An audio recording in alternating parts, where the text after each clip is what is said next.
তুমি আর দেরি করো না, আমার বধূ কষ্ট পাচ্ছে, জল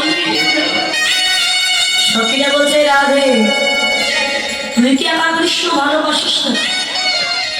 আমরা কি বাসি না?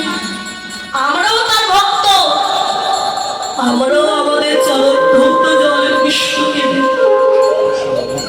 এতে যদি আমরা নরকে যাই তাতে দুঃখ না, কিন্তু মনে এটাই আনন্দ যে আমাদের কৃষ্ণ যেন সুখে থাকে।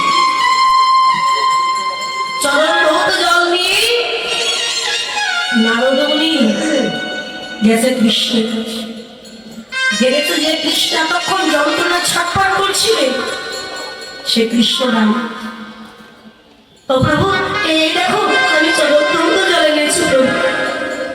নারদ তার কোনো প্রয়োজন নাই, আমার সমস্ত ব্যাধি থেকে আমি মুক্তি পেয়ে গেছি। ও প্রভু তুমি যে বললে যতক্ষণ ভক্তি চরণ জল পান না করবে ততক্ষণ তোমার ব্যাধি থেকে মুক্তি পাবে।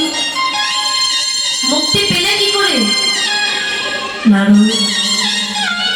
আমার ভক্তের ভক্তিতে সমস্ত ব্যাধি থেকে আমি মুক্তি পেয়ে গেছি। যখন আমার শিরোপ্রিয়া হচ্ছিল